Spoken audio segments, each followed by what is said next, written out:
everyone, welcome back to my YouTube channel.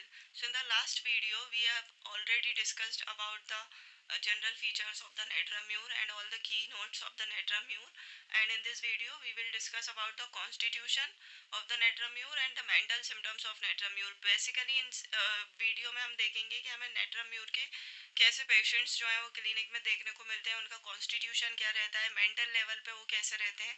तो अगर हम सबसे पहले फिजिकल कॉन्स्टिट्यूशन की बात करें नेट्राम्यूर के, तो नेट्राम्यूर के पेशेंट्स जो रहते हैं एमासिएटेड प्यूपल रहते हैं, मतलब उनमें मसल्स जो है वो अच्छे से डेवलप नहीं रहती हैं। लॉस ऑफ मसल देखने को मिलता है, डेफिशिएंसी ऑफ मसल देखने को मिलता है, एमासिएटेड प्यूपल रहते हैं, having shiny oily and vaccine look. तो इसका रीज़न हमने देखा था लास्ट वीडियो में, दैट कि इनके जो नेट्राम्यूर है NaCl है वो हमारे सपेशियस ग्लैंड्स पे बहुत अच्छा वर्क करता है।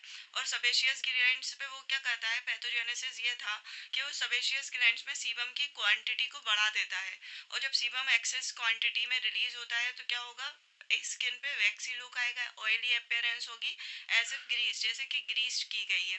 एंड कैकेटिक अपेयरेंस क्या रहता है कि जो आईज रहती हैं इन पर्सन्स की, आईज के अराउंड जो वेसल्स जो है वो दिखती हैं bluish appearance में। so the bluish appearance around the eyes is known as the cachetic appearance। and emaciation सबसे ज़्यादा मार्क्ड रहता है नेक में। नेट्राम्यूर के जो पेशेंट्स रहते हैं वो हमें ऐसे मिलेंगे जिनकी नेक जो रहती है वो थिन रहती है, नैरो रहती है। और अगर इसका फिलोसफिकल या साइकोलॉजिकल बैकग्राउंड देखा जाए तो हमें और भी ऐसी रेमेडीज़ मिलेंगी जिनमें नेक जो है वो थिन रहती है, और ऐसी सारी रेमेडीज़ में हमें मेंटल लेवल पे मिलेगा कि ये इमोशनल रहते हैं। तो ऐसे जो हमारी MM में जितनी भी ऐसी मेडिसिन हैं जिनके कॉन्स्टिट्यूशन में हमें नैरो नेक देखने को मिल रही है, इमासिएशन वेल मार्क्ड नेक में, वो सारी रेमेडीज़ में मेंटल लेवल पे कहीं ना कहीं पे हमें इमोशनल फीलिंग जो है वो दिखेंगी। एंड ये पेशेंट्स कैसे हॉट पेशेंट्स रहते हैं, इनकी सारी कंप्लेंट्स जो रहती हैं समर से, हीट से, हॉट वेदर से जो है कंप्लेंट्स जो है बढ़ने लगती हैं। हीट ऑफ सन अनटॉलरेबल रहती है ऐसे पेशेंट्स के लिए। एंड नर्वस टेम्परामेंट के पर्सन रहते हैं। अब हम मेंटल लेवल पे बात करें इसकी, तो इनमें माइंड में hysterical conditions of mind, hysterical conditions क्या होती हैं, that they have uncontrollable emotions. ऐसा मतलब इनके इमोशंस जो रहते हैं वो अनकंट्रोलेबल रहते हैं, हिस्टेरिकल रहते हैं। Like weeping alternates with laughing, कि कोई भी चीज़ इमोशंस ये लोग कंट्रोल नहीं कर पाते। कि कोई बात बुरी लग गई है तो रोने आ जाएगा, उस पर वीपिंग टेंडेंसीज भी हैं। वहीं पे वीपिंग अल्टरनेट्स विद लाफिंग भी है, छोटी बातों पे हंसने भी लग जाएंगे, रोने भी लग जाएंगे। तो this is known as the hysterical condition of mind. And lachrymal disposition है, lachrymal disposition means they have a tendency to cry on a slightest thing, छोटी छोटी बातों पर इनके आंसू आ जाते हैं, रोना आ जाता है इन्हें। एंड हाइपोकॉन्ड्रिकल मूड है, हाइपोकॉन्ड्रिकल मूड चीज़ों को बड़ा चढ़ा के जो है एक बताना। नाइट्रम्यूर पेशेंट्स आर नर्वस, तो हमने देखा था नर्वस टेम्परामेंट के पर्सन रहते हैं ये। ऑकवर्डनेस बहुत मार्क्ड रहती है इनमें, कितनी ऑकवर्डनेस इतनी ज़्यादा मार्क्ड है that they drop things from hand while handling them, कि कोई भी चीज़ पकड़े हुए थे, ऑकवर्डनेस की वजह से वो चीज़ हाथ से छूट जाएगी, टूट सकती है वो चीज़। और यही एक और सिम्टम जो है हमें एपिस मेलिफिका में भी देखने को मिलता है, that they also have a tendency to drop things while handling them due to awkwardness. And excessive irritability है इनमें, इरिटेशन बहुत ज़्यादा मार्क रहता है, छोटी छोटी बातों पे इरिटेट हो जाते हैं, चिड़चिड़े नेचर के रहते हैं ये। क्राई फॉर स्लाइटेस्ट थिंग, कि छोटी सी चीज़ थी बुरी लग गई और उसकी वजह से रोने लगे, इरिटेशन की वजह से रोने लगते हैं। इनमें सप्रेस्ड एंगर देखने को मिलता है। सप्रेस्ड एंगर कैसा है कि किसी चीज़ पे गुस्सा आया और उस गुस्से को अपने अंदर ही दबा लिया इन्होंने, एक्सप्रेस नहीं करा, तो वही सप्रेस्ड एंगर से जो है इनके अंदर एयरमेंट्स आना स्टार्ट हो जाते हैं। कि हमने देखा कि इरिटेबिलिटी है, किसी चीज़ से इरिटेट हो रहे हैं, तो बहुत से लोग क्या करते हैं कि उस इरिटेशन में लोगों पर गुस्सा करते हैं, चिल्लाएंगे। लेकिन उन्होंने क्या किया कि ये चिल्लाने की जगह क्या कर रहे, रोने लगे उस बात पर, और उस एंगर को इन्होंने सप्रेस कर लिया। किसी चीज़ से इरिटेशन हुई थी, गुस्सा आया था, उस एंगर को इन्होंने सप्रेस्ड कर लिया। और जब ये लॉन्ग टर्म में उस एंगर को सप्रेस करते रहते हैं, इनके अंदर साइलेंट डिप्रेशन जो है वो प्रोड्यूस हो जाता है। साइलेंट डिप्रेशन क्या है कि ये ग्रीफ में है, ग्रीफ में है, ये सैड है, लेकिन उस सैडनेस को ये लोगों को दिखा नहीं रहा है। साइलेंट डिप्रेशन है। अगर साइलेंट डिप्रेशन है, और अगर हम चाइल्ड देखें नेट्रम म्यूर का, कि हमें बच्चे भी कैसे देखने को मिलेंगे। बच्चों में जनरली ऐसे चाइल्ड रहेंगे जिन्हें अनकंडीशनल लव जो है वो रिसीव नहीं हुआ है। लाइक बचपन में बच्चे क्या चाहते हैं कि उन्हें अनकंडीशनल लव मिले, उन्हें बिना किसी कंडीशन के जो है हर वो चीज़ जो वो चाहते हैं वो मिले उनके पेरेंट्स से। लेकिन कोई ऐसे बच्चे हैं जिनके पेरेंट्स ने कहा है कि अगर आप अकेडमिक जो अपनी एक्टिविटीज़ हैं उनमें अच्छा पार्टिसिपेट करेंगे, अच्छे जो है ट्रॉफीज गेन करेंगे, तो हम आपको ये खिलौना दिलाएंगे।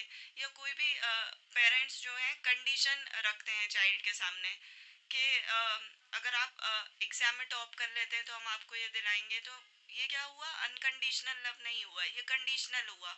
तो अनकंडीशनल लव रिसीव नहीं हुआ, और उस चीज़ को ये बच्चे जो है एक्सप्रेस नहीं कर पाए, क्योंकि हमने क्या देखा कि नेट्रम म्यूर का पेशेंट जो रहता है अपनी फीलिंग्स को एक्सप्रेस नहीं करता। और ये किस में कन्वर्ट हो जाएगा, फिर ग्रीफ में कन्वर्ट हो जाएगा। They never cry before parents.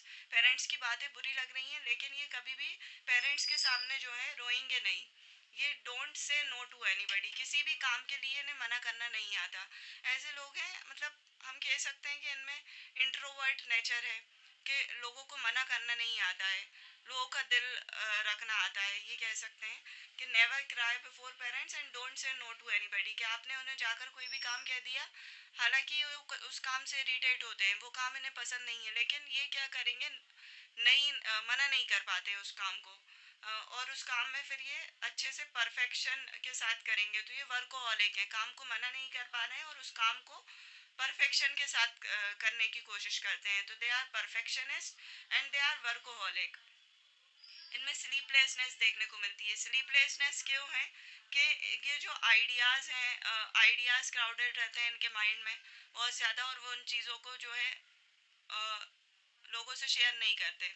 और ये ग्रीफ में भी हैं, इमोशंस हैं, अपनी फीलिंग्स हैं, उसे एक्सप्रेस नहीं करते। तो इसके हेडेक को भी हम रिलेट कर सकते हैं कि नाइट्रम म्यूर में ऐसा हेडेक रहता है that thousands of little hammers are knocking in the head, कि बहुत सारे छोटे छोटे हथौड़े जो हैं वो मारे जा रहे हैं इनके सर में।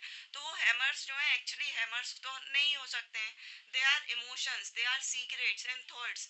ये वो इमोशंस, वो सीक्रेट्स एंड थॉट्स हैं जो कि ये एक्सप्रेस नहीं कर पाए, लोगों से शेयर नहीं कर पाए, और वही इनके माइंड में जो है चलते रहते हैं, जिसकी वजह से इन्हें बहुत तेज हेडेक होता है। दैट ऐसा फील होगा कि हैमर्स जो है वो नॉक कर रहे हैं।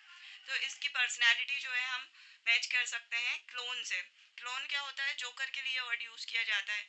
जोकर कैसा होता है कि सामने से हमेशा हंसता रहता है, लोगों को हंसाता रहता है, बट जैसे कि ये मुखौटा पहने हुए हैं अपने ऊपर, कि अंदर से इनकी फीलिंग्स जो हैं हमें नहीं पता, कि वो जोकर जो हमेशा सबको हंसा रहा है, सबको हंसता हुआ नजर आ रहा है, वो अंदर से क्या फील कर रहा है। उसके पीछे कुछ ना कुछ बैकग्राउंड स्टोरी रही होगी पास्ट में, जिसकी वजह से वो आज ये काम कर रहा है।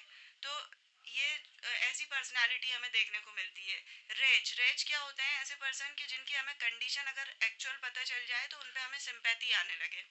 बहुत मिजरेबल कंडीशन में जो रहते हैं, जिनकी मेंटल कंडीशन बहुत मिजरेबल है, एंड जो है मेंटल लेवल पे भी इतने ज़्यादा थक चुके हैं कि अब प्रॉब्लम्स जो हैं वो फिजिकल लेवल पे अराइज होना स्टार्ट हो गई हैं।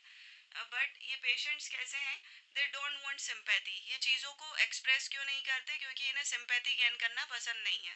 ये नहीं चाहते कि लोग इन्हें जो है इन पर दया करें, सिंपैथी दें इन्हें। और उसका रीज़न है डिग्निटी एंड एक्सक्लूसिवनेस। इसको अगर हम सोल्ट से कंपेयर करें, कि सोल्ट कैसा रहता है NaCl, कि हम कितनी अच्छी से अच्छी डिश बना लें कोई भी चीज़, लेकिन अगर हम उसमें सोल्ट ऐड ना करें तो क्या वो टेस्टी होगी, नहीं हो सकती। तो सोल्ट क्या है कि उसे उसके बिना हर एक चीज़ टेस्टलेस हो जाएगी। और ये फीलिंग जो है, ये नाइट्रम म्यूर को पता है, अपनी एक्सक्लूसिवनेस, अपनी डिग्निटी उन्हें पता है, that everything will be tasteless without me. ये चीज़ उन्हें पता है। तो वो उनके अंदर डिग्निटी है कि मैं क्यों ये बातें शेयर करूं। तो वो अपने आप को स्ट्रांग दिखाते हैं लोगों के सामने। ये एक्स्ट्रा एफर्ट्स नहीं डालते। इसे भी कर सकते हैं कि उसी सॉल्ट को अगर हम एक्सेसिव अमाउंट में किसी चीज़ में डाल दें तो वो टेस्टलेस हो जाएगा। तो हम सोल्ट को एक्सेसिव अमाउंट में भी नहीं डाल सकते हैं।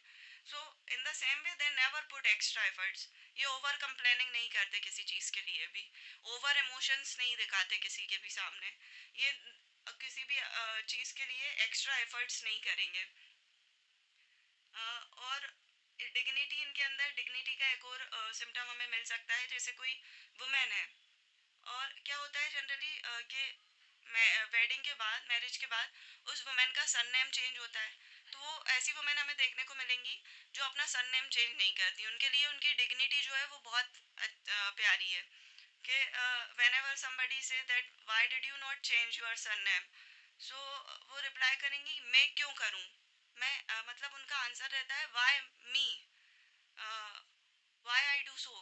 So that's the personality of the Netramure. And grief है, ग्रीफ कैसा है, ग्रीफ किस लिए इनके अंदर अराइज हुआ कि इन्होंने अपने इमोशंस जो है, सैडनेस जो है, वो कभी किसी से शेयर नहीं करती। तो और उन्हें इसका डर रहता है that she will be pitied, कि अगर वो लोगों से शेयर करेंगी लोग उन्हें जज कर लेंगे, और हो सकता है लोग उनका मजाक उड़ाएं। तो ये शी विल बी पिटीड है। और इनमें fair of losing loved ones है, कि जिनसे ये प्यार करती हैं, जिनसे अटैच्ड हैं, वो नहीं चाहती कि वो इनसे दूर हो जाएं। और इन्हें ऐसा लगता है कि अगर ये अपने इमोशंस को जो है बताएंगी, अपनी फीलिंग्स को एक्सप्रेस करेंगी, तो हो सकता है वो लोग इन्हें गलत समझ लें, मिसअंडरस्टैंडिंग्स क्रिएट हो, इनसे दूर हो जाएं। तो इनमें फेयर है ऑफ लूजिंग लव्ड वंस। इनमें फेयर ऑफ रिजेक्शन है, कि अगर अपनी फीलिंग्स एक्सप्रेस करी तो हो सकता है लोग इन्हें रिजेक्ट कर दें। हो सकता है इन्हें सोशल डिसअप्रूवल का सामना करना पड़े। तो सोशल डिसअप्रूवल के फेयर से ये अपने अंदर जो चीज़ें चल रही हैं उसे कभी एक्सप्रेस नहीं कर पाती हैं। इनमें कंसोलेशन एग्रावेशन है। अब इतनी जब पर्सनालिटी हमने समझी नेट्राम्यूर के मेंटल लेवल पे, तो हमें ये समझ आ रहा है कि पेशेंट्स चाहते ही नहीं है कि इनकी जो प्रॉब्लम्स हैं वो दूसरों को पता चले। तो जब ये चाहते ही नहीं है, और कभी बाय चांस अगर ये इमोशनल लेवल पे आउटबस्ट हो जाते हैं लोगों के सामने, किसी के सामने रो दिए, क्योंकि हालांकि दे दे नेवर वांट के कोई किसी को भी इनकी प्रॉब्लम्स जो हैं वो पता चले। लेकिन कभी आउटबर्स्ट हो गया, अब लोग इन्हें समझाने आ रहे हैं, सहानुभूति दे रहे हैं, कंसोल कर रहे हैं, इन पर सिंपैथी कर रहे हैं, तो ये उन्हें अच्छा नहीं लगेगा, क्योंकि ये चाहते ही नहीं थे कि इनकी प्रॉब्लम्स किसी को पता चले। तो कंसोलेशन से इनके अंदर ये फीलिंग आएगी कि इसको क्यों पता चला, ये क्यों मुझे सिंपैथी दे रहा है, इनकी जो प्रॉब्लम्स हैं वो और ज़्यादा अराइज होना स्टार्ट हो जाएंगी। तो कंसोलेशन से इन्हें एग्रावेशन है। और इतनी नेगेटिविटीज़ जो हैं, ग्रीफ है, सैडनेस है, ये सब इनके मेंटल लेवल पर इतना ज़्यादा है कि इन्हें ड्रीम्स में भी जो है नेगेटिव थिंग्स नज़र आती हैं। जैसे कि dreams of robbery at night, ऐसे ड्रीम्स आएंगे ना पर्टिकुलर रॉबरी के। और ये जब तक एक राउंड ना लगा लें अपने हाउस का कि सच में रॉबरी तो नहीं हुई है, सच में कोई चोर तो नहीं आ गए हैं, वो भी बड़े लेवल पर, तो ये जब तक सर्च ना कर लें हाउस में, ये बिलीव नहीं करेंगी। So dreams of robbery at night on walking will not believe to contrary until search made of the house. And हमने देखा कि ये इमोशनल भी है, ग्रीफ भी है, सैडनेस है, मेंटल इमोशनल ट्रॉमास भी हैं पास्ट में। तो ये सारी चीज़ें जो है इग्नेशिया से भी कहीं ना कहीं रिलेट करती हैं। बट इग्नेशिया क्या है, एक्यूट केसेस के लिए अच्छा वर्क करती है, कि कोई इमोशनल ट्रॉमा लगा है, सडनली कोई इमोशन आउटबस्ट हुआ है, या सडनली कोई बुरी न्यूज़ सुन ली उसके लिए। लेकिन अगर वही जो ग्रीफ है लॉन्ग टर्म में चलता है, तो फिर उसके लिए जो हमारी नेट्रम म्यूर है वो अच्छा वर्क करती है। तो Natrum Mur is the chronic of Ignatia at the mental plane. So I hope कि आपको ये सब समझ में आया होगा। And for more such videos do not forget to like share and subscribe.